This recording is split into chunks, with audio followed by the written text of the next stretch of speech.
Hello, good afternoon, everybody. I am Dr. Pierre, your favorite board-certified internist, founder at drpierresblog.com, author, speaker, soon-to-be podcaster, bring you another edition of the Lunch and Learn. I like always want to give a special thanks to my replay viewers who will be watching this later on today who couldn't catch us live, and of course we'll be shouting out all of our live viewers as they come along. I'm going to do a quick little, housekeeping like we always do. Go ahead and share this on my personal page, and then we're going to get right started today. Very good topic, as you know. March is Colon Cancer Awareness Month, and we're talking about colon cancer, and I'd be remiss not to really focus on colon cancer in the African American community. Of course, me being personally affected, being African American, and dealing with my big population base in my practice of African American patients, definitely something I wanted to make sure I hit home on. So we're just gonna let me just share this right quick. And again, as you come along, go ahead and say hi, hit the like button, hit the share button, so we can get this thing started.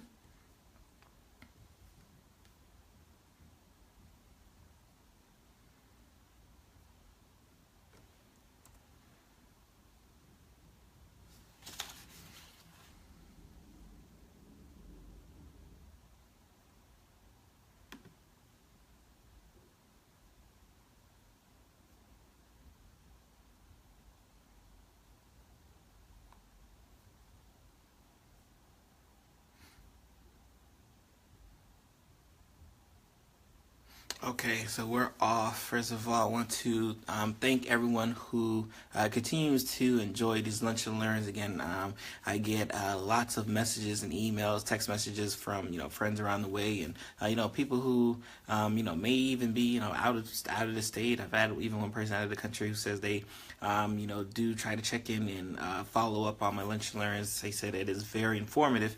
And that helps me out, because that definitely is something that is the reason why I do it. I try to bring a little bit of education and try to make medical information, because I know there's a lot of sources that you can get this from. So it's definitely greatly appreciated when you can get this from me. So, and if you're not sure as far as what going on as far as colon cancer, I want you to go ahead and refer to episode 23, where I did a little bit of intro on colon cancer in general. So episode 20, this is episode 25. So episode 23, where we talked about colon cancer. This one, I really wanted to kind of hone in on what it means in the African American community, right? Just for, unfortunate disclosure, when we talk about colon cancer and we talk about African American community, things that we know right off the bat. We know that African American community are affected at a much higher rate than every other group. And this is men and women. France, what's going on, Joe? We know that the mortality rate, like as far as like if you get colon cancer and you die, we know that African American community is affected at a much higher rate. Depending on what study we read, sometimes up to 30 to 40% higher, just to be African American to be diagnosed with colon cancer. And I think one of the biggest things that we've seen when we talk about colon cancer is the fact that for many, when we get diagnosed, we're getting diagnosed at a much later age. We're getting diagnosed at a much, not even later age. What's worse, we're getting diagnosed at a much later stage as well. So by the time they first diagnose, us with colon cancer, we're further along than other groups. By the time one of the doctors even broach the subject of colon cancer, we're much further along. Studies from a guideline perspective, we like to test patients for colon cancer at about age 50 starting off, but there's been studies that have shown that we should actually be testing, especially our African American community, at a much younger age, sometimes 45, even I've seen some as young as 40. And a lot of that just kind of happens to deal with the family history associated with colon cancer. We know, again, if you have a family history of colon cancer, everyone behind that should be diagnosed or even screened at a much earlier age.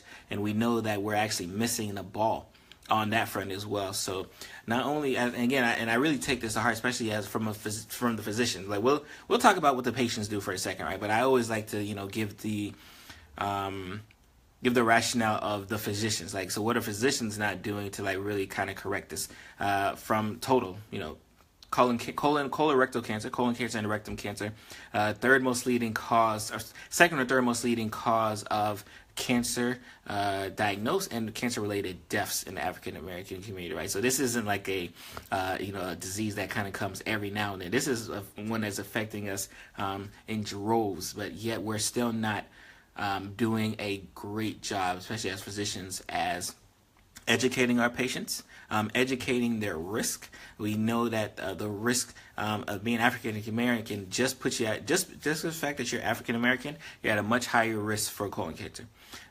Certain ages, much higher risk for colon cancer. There's even been studies that shown that there are certain diets, like for us, for African Americans, we tend to have higher fat intake, lower fiber diets, and there are some studies that have shown that that combination alone can cause some issues where the risk of having colon cancer is a little bit higher. And then, so those are a couple, diets. So of course, we had to touch on diet. Cigarettes, of course, you already know, if you've been watching any of my lunch lines, you already know how I feel about cigarettes. Cigarettes can definitely cause an increased risk of colon cancer. We talked about, from a physician's standpoint, we're not sending our patients to the gastroenterologist, because those are the ones who usually do the colonoscopies. We're not sending them early enough. We're not sending them frequently enough.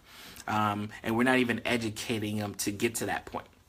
So let's talk about the patient, right? So we're not gonna, strictly dump on the physicians. Let's talk about the patients. Like, what are patients doing, right? Perception is a huge risk factor, and a huge wall that even I have to deal with on a consistent basis. And this is in particular when I'm talking to the men. Especially to the men who are watching this, to perception of a colonoscopy, I hear a lot that I don't want nobody sticking no tube up my butt, right? And they're like, for some reason they're definitely afraid of somebody sticking a tube up their butt.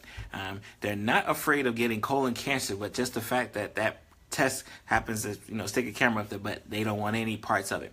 So you have just that perception of, and again, I'm not sure if it's homophobia. I'm not sure what the exact, probably a little homophobia. I'm not sure what the actual issue is, but just the fact that they don't want the quote unquote tube up their butt. And I've heard that phrase, multiple times. They don't want a tube up their butt, and that's enough to put off colon cancer. Now, for the African American women, especially in my patient population, I don't really hear that often. A lot of times they're like, nah, I just don't want to do it. And even when I ask, I say, well, do you want colon cancer? Because that's usually my first rebuttal. Any patient of mine's, if it's time for you to get that colonoscopy, and I say, hey, it's time for you to get your colonoscopy, I don't even talk to them as if it's a suggestion anymore. Because before, and I realize, especially with patients, with patient choice, right? If you give the patient a choice, like, hey, do you want me to send you to a gastroenterologist to do a test where they're going to stick a camera up your butt? A lot of times they're probably going to be hesitant, right? But if I make it almost like a demand, like, okay, hey, we're going to do blood work. We're going to, I'm going to check your diabetes. I'm going to check your cholesterol. I'm also going to send you to the gastroenterologist to get your colonoscopy. So I almost make it seem like it's a direct, action, right? And a lot of patients will go for it. A lot of patients, if you pretty much tell them, hey, you're getting this colonoscopy, unless you forcibly say no, they'll just go ahead and get the colonoscopy because they won't even argue for it. But if you give patients that that leeway of choice, that's when you start getting those ones that are extremely hesitant. So definitely, I want to make sure, especially from a physician standpoint, and trying to educate other physicians who may be watching this. One of the key tricks I like to do, because I get a lot of my patients do colonoscopies, because in my practice, it's standard. They know, you're going to see me for blood work, blood pressure check, diabetes check, and you're also going to see that gastroenterologist for your colonoscopy. There's not even really a discussion of why you need it. I just say, nope, it's that time, and you need to get it. And physicians, we just have to keep asking. We have to be extremely persistent. We know it works when we're with cigarette smokers. If we're persistent in our cigarette smokers and, making them, quote unquote, feel bad for smoking cigarettes, eventually they'll stop smoking cigarettes. We know that, the studies are already there. So the same thing happens with your colonoscopies. But we, as physicians, we're easily swayed to say, okay, they don't want it, so I'm not going to ask anymore. And two, we're just not asking enough. We're just not doing enough digging. We're not asking if there's any family history of colon cancer, stomach cancer, rectal cancer. We're not asking those questions that would prompt us to send these patients to the gastroenterologist much sooner. Because in the unfortunate fact, right, 90%, right, and I'm not even, and I even fact checked this number a few times. 90% of colon cancer is preventable. Because all colon cancers, all of them, start out as little tiny polyps. Little tiny polyps that when you get your colonoscopy, the gastroenterologists, our stomach doctors, see them, remove them, and then boom, we don't have to worry about it for another 3 to 5 years. But patient, and so again, so when you hear that, all it takes is one colonoscopy, one procedure to take a little polyp that's usually starts out like millimeters, right? Not even like inches or like centimeters, like millimeters. Sometimes 3, 4, 5 millimeter polyps will eventually grow to be cancer. Like this is not I can let a polyp grow and nothing's gonna happen. No. If you allow a polyp to grow in your colon, you will get colon cancer. That's just kind of where we're at right here now. If you allow a polyp to grow, you will get colon cancer.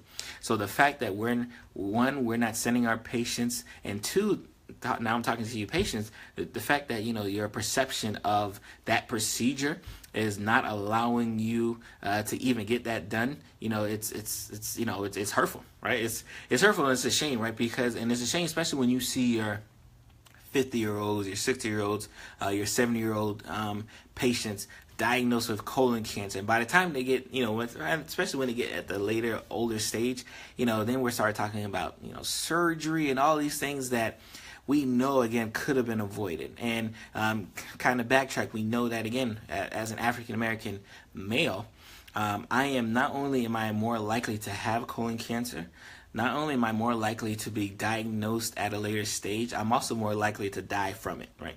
So all of these factors are kind of stacked against us, but still in the front end, we're not doing the job that we need to do to get them there, right? And again, I think it's a two-part thing. I think healthcare and where we're going is really trying to put a lot of the onus back on the patient. I'm big on that too. I'm big on letting the patient kind of take control of their health. Only when I know is they're doing it for the greater good, right? I got some patients where they're like, oh no, I just want the stool test that I mail away, and when they want that, again, because they're really trying to avoid this this tube up their butt. So when they do that, I let them know right off the bat, I can send you for the stool card test, right? And what it is, and I'll sometimes do that for patients who may be in between colonoscopies, because our colonoscopies go about every 3 to 5 years, every 5 to 10 years, just depending on if they find anything. But if they don't happen to, let's say they have a colonoscopy last year, right? And now they're, year 2, year 3. I may start early, especially if they find polyps. I'll start sending them with stool cards early, just to make sure there's no early signs of bleeding or something that I need to be worried about in the future.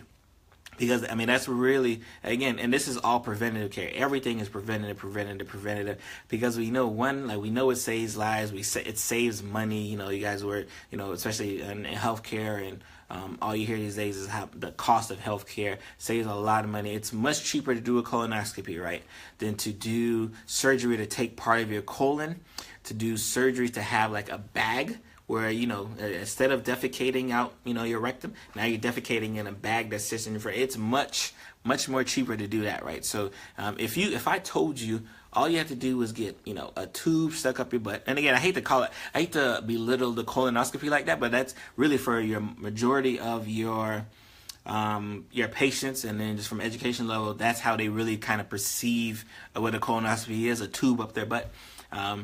If I told you that all you have to do is get this tube up your butt for that, I think it's 15 to 30 minutes at most, right? Usually most of your good GIs can get in and out of there in 15 to 20 minutes. So over 15, 20 minutes, you'd rather deal with having surgery to take part of your colon out. You'd rather having to deal with chemotherapy, radiation therapy, having to poop with a bag stuck to your stomach. If you want to do with all of that, be my guest, right? But just remember that, it was your choice, right? And I think a lot of times, especially for my patients, once I put them in that corner, once I tell them, this is your option here, you got option A, option B, they usually just go ahead and get the colonoscopy. I got a lot of people who won't do the colonoscopy, not even because of the tube up their butt, but because of the prep work that goes into it. And if you're not aware of the prep work, a lot of it, of course, when we're doing a colonoscopy, when you want to do the colonoscopy, you want to make sure when you go in there you can see everything. So a lot of the prep work, you're drinking this solution. It takes like Gatorade. I think it's like, probably like maybe a little bit under a gallon or something. But it's to help kind of clear out the system. So a lot of people, and I usually tell them like 2 days before your colonoscopy, call off, try not to work, or do your colonoscopies on Mondays. That way throughout the weekend, if you're not working, you can, do the prep work then. Because the worst thing, right, is to do all of that prep work, but then, you try to cheat it. Like, you're supposed to drink the whole gallon, but you only drink like a part of the gallon. And then next thing you know, they got to do it back. They tell you, well, I really couldn't see much. We got to come back in like a month, or we got to come back in a year. So that's what you don't want to happen, right? You want to be able to, when it's time to do that procedure, you knock it out fast. So, and again, like I said, I definitely wanted to make sure that I made a special segment just on, African Americans and colon cancer, because we are unfortunately hit the most. Like, we are unfortunately hit the most, and we're just there's nothing, and it's really nothing extra that we need to do, right? Again, because I'm telling you, from 1999, the incidence, like how many people got colon cancer, has declined. From 1999, the amount of people who've died from colon cancer has declined. The only problem is that we already started at a higher level, right? So in 1999, we were up here, and the rest of the groups are like right here, right? So even though it's declined, like we're still up here, right? We're still there's still too many people dying of colon cancer. There's still too many people being diagnosed with colon cancer, and we have to do. It's gonna be a two-part approach. It's gonna be physician and patient. One physician educating of all of the risk of not being diagnosed, of not being treated, and it's up to the patient to really kind of break down a lot of those stupid stereotypes, and they really are. They're really just stupid stereotypes of not wanting to get the colonoscopy, right? Like, again, we're at the point now. Again, if you're worried about a tube, going up your butt, more than you're worried about getting chemotherapy, radiation therapy, a bag of stool. Like, again, if you know anyone who has who's had a colostomy, that's what they call them, a colostomy bag. If you know anyone who had a colostomy bag, trust me, they would rather not have to use that colostomy bag. There's not a person who would say, you know what, I like the colostomy bag rather than, pooping out my rectum, right? No one's saying that, right? So if they had a choice, they would always rather poop out the rectum. So again, when you say I don't want to do a colonoscopy, when you say I don't want to do that procedure, I don't want to drink the solution, that's pretty much what you're saying. You're saying that I'd rather have all of those other things because I'm not worried about it. And I think we talked about this in my heart disease lecture, right? In the old days, right? Colon cancer, you may get colon cancer, and you're not gonna die like a quick death anymore from colon cancer, right? Like, we're medical wise, we're gonna keep you alive, right? We're gonna give you the chemotherapy. We're gonna put the bag on your stomach, so we're gonna make sure that you kind of remember for years and years and years the choices you made not getting that colonoscopy 10 years ago. So and I know I have a lot of my replay viewers watching this. So if you know anyone, right, who is dealing, if any of you are mom, dad, over the age of 40, really, especially African American, over the age of, we'll just do 50 just for, it's just the giggles, right? Over the age of 50, anyone over the age of 50 and they have not had their colonoscopy yet, I'm putting the onus on you as the child, the cousin, whatever, to make sure they get that colonoscopy, right? Like, there's no question on, I'm not even blaming older patients anymore, because like they're kind of stuck in their ways, right? But if you're young, you're in your 20s, your 30s, and if you watch episode 23 of the Lunch and Learn, you know that the younger population is actually being diagnosed with colon and rectal cancer at a much higher incidence than everybody else, right? So it's not like you young people are like, immune, right, to colon cancer, right? Like, y'all are actually getting it at a much higher rate than the older population. But there's no excuse for us to not be educating our moms, our dads, our grandpas, uncles, everybody, to saying like, hey, if you haven't got your colonoscopy yet, you need to get that taken care of like yesterday, right? Like no reason whatsoever. Gino, what's going on? Thank you for joining. So again, I just want to kind of sign off. I wanted to kind of recap on what we talked about today. We're talking about colon cancer. We're talking about colon cancer specifically in African American community. We're talking about how we, and I love to say we because again I am a part of it. How we are being affected at a much higher rate. Like we are being diagnosed at a much higher rate. We are being we die at a much higher rate. We are being and if we're lucky and we actually get sent for screening, we're getting sent for screening at a much later time, at a much later stage of the colon cancer. Because when colon cancer is in this early stage, maybe it's just a quick polyp removal, and then you're done. But when it's diagnosed at a later stage, that's when you're talking about major surgery. That's when you're talking about getting the colostomy bag. That's when you're talking about chemo. That's when you're talking about all of these things here that we know we can avoid. Again, remember this number: 90% of colon cancer, 90, right? 90, not even sugarcoating it. It's probably higher. 90% of colon cancer is preventable if we just get that colonoscopy. The 90%. So the fact that this is a cancer that is the number 2 killer, right? The number 2 killer of both men and women in the African American community, and 90% of it is preventable, is a public health problem. And then a medical problem, and then if so us, we have to kind of come together with some type of common sense to kind of get it together. So tomorrow's blog will be touching on a lot of what I talked about. I'm going to have a lot more graphs so you can kind of visually see what I talk about when I talk about the incidence rate and mortality rate. So look for that tomorrow morning, drpierresblog.com. Again, I want to thank you guys for listening to another episode. This episode, we're on episode 25. It's crazy, right? We've done this 25 times. We're on episode 25. We got, hundreds more to go. I like doing it. You love listening, and I like giving these talks as well. So you guys have a great, blessed day. I'm going to see y'all tomorrow. If you have any questions, concerns, like always, you can leave it on the comments of this video here. You can leave it on the website. You can send me a question, whichever way you enjoy contacting me, you continue to contact me. But you guys have a great, blessed day. Bye.